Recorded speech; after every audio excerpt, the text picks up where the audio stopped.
a lot of people would say that's how I am in real life, you know. Yeah, never. But my mom, you know, seeing that, oh, son, I'm so happy. Finally. You remember the roar. You remember the theater going quiet after 3 words.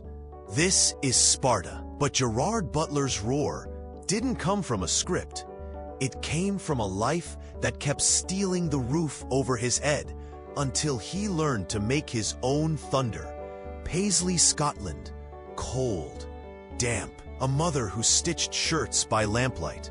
A father who vanished when Gerard was 18 months old. 14 years of silence. No letters, no calls. A boy learning to become visible because no one else would look his way. That absence became hunger. It became a kind of steel. He earns respect differently. Not by flexing, by showing up. Head boy at school. A boy who could command a room because he'd been waiting in empty rooms for years. Then, at 16, the father returns. They laugh, they travel, and cancer takes him. Too late. The reunion becomes a lesson. Some chances come when the clock has already run out. You learn to act fast, or you learn to fast forward. Law degree in his pocket. One drunken night at the Edinburgh Festival, and he's fired a week before qualifying. Most people would fold. Gerard left law. He went to London with a suitcase, a few crumpled notes, and a hunger that tasted like rain. He sold toy swords in the drizzle. He did telemarketing. He slept on friends' couches and learned what it means to be invisible in a city that doesn't care. Then a woman from Scottish Youth Theatre, now a casting director, handed him a job as an assistant. She didn't save him. She opened a door. He begged to audition. Stephen Burkoff cast him on the spot. That was the pivot. From waiter to stage. From ignored to unavoidable. That hunger turned into craft. And when he finally stepped on stage, he didn't just act. He returned what had been taken from him: attention, dignity, presence. Now the scandals people whisper about, props near misses, crashes, near-death scenes. On Lara Croft, a prop gun slipped, a bullet missing Angelina Jolie's face by inches. On P.S. I Love You, a metal suspender clip struck Hilary Swank. She fell, blood on her forehead. Butler collapsed, in boxers, sobbing. On Butterfly on a Wheel, a Range Rover slammed into him during a rooftop chase. Metal met bone. Crew fell silent. On Chasing Mavericks, a 20-foot wave swallowed him. He was pulled limp onto a jet ski and rushed to Stanford. He almost drowned. He almost didn't come back from that one. And then the slow poison. Painkillers. They save you once, and then they're waiting with open hands. He checked himself into Betty Ford in 2012. He fought. He came out sober. He stayed alive. That's not a PR line. That's the ledger behind the camera. Let's talk about the price of This Is Sparta. The training for 300 was brutal. Tendons torn, nerves crushed, foot drop. He limped home with parts of him resigned to pain. Fame arrived with contracts and cameras, and a medical bill paid in bones, and nights on hospital floors. He admitted later, "Sometimes I gave more than I should have." Translation, he burned himself to keep the flame burning for others. There's physical wreckage, and then there's heartbreak. Jennifer Aniston, on The Bounty Hunter, their chemistry wasn't manufactured. The cameras wanted a love story, and for a heartbeat, Hollywood almost got one. They tried, and then the public tried harder. The noise ate whatever private breathing space they had. It died quietly. No scandals, no headlines. Just two people who couldn't keep a private world in a world that demands spectacle. Melina Gaia. Glossy magazine runs. European magazines calling them perfection. Distance. Schedules. The slow grind of stardom. An interior designer who taught him how to sit in a kitchen and not feel like the next shot was calling. They had long drives on the Pacific, slow breakfasts, a life not meant for headlines. She left in 2020 during quarantine. No drama, no shouting, just the strain that happens when two people must choose stillness every day and one keeps chasing motion. The house went quiet. He kept the mug by the sink for months. He still reaches for his phone and stops halfway through her name. That kind of hurt doesn't sell papers. It sticks in your chest. The Woolsey fire in November 2018, that's one of the moments that shows what kind of man he is. He watched his home burn.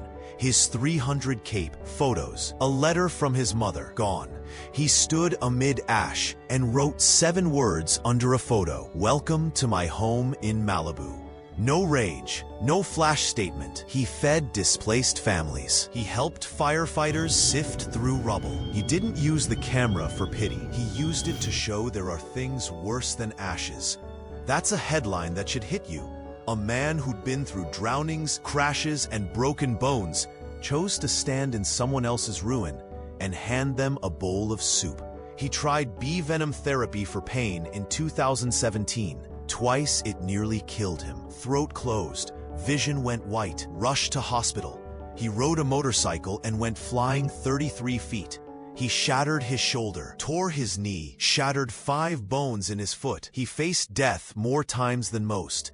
And he kept getting up, not theatrical rising. Quiet, stubborn, stubbornness that looks like ordinary life. There's soft work too. How to Train Your Dragon gave him a gentler reach. Voice acting for kids showed a second side.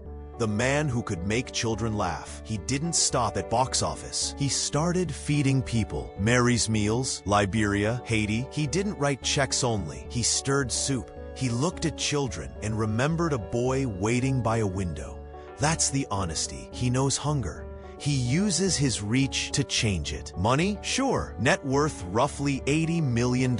Houses in Malibu, New York, Scotland. Classics in his garage. But the wealth he cares about is different. The ability to show up, to write a check and go stand in a kitchen, to fund children's hospices, to press his palms into the dirt after a fire and help rebuild. That's the quiet flex. And the hardest cut of all, his mother, Margaret. She stitched shirts by lamplight, crossed oceans with 3 kids and a suitcase, and became the compass of his life. She died in February 2025. He flew home to Paisley. He stood under rain in a small stone church and listened to bells. He wept quietly. No spectacle, no speeches. He later saw his name in the credits of How to Train Your Dragon with a small line for Margaret. He cried when he watched it. Those are the tears that don't make viral clips. They make you remember what mattered before fame wanted anything from you. So what do you take from a life like this? Not a list of hits. Not a laundry of scandals. Not a glossy biography. You take the ledger of consequence. A boy who learned there was no safety net. A man who hurt his body to tell stories. A man who nearly drowned, nearly crashed, nearly choked, nearly fell apart, and then chose to use his hands to help others pick up what was left. If you're watching because you like gossip, there you go. Near misses on sets. A bike crash that launched him through the air. A near-fatal therapy.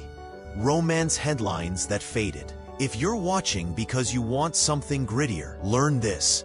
Surviving isn't glamorous. It's small acts of stubbornness. It's turning up in a burned neighborhood and feeding someone else. It's walking home to a damp flat in Paisley and promising your children they won't go hungry. Gerard Butler isn't a myth. He's a ledger. He's proof that scars tell stories. They tell you where you've been and how you stood back up. You don't have to roar to be brave. Sometimes you just put one foot in front of the other.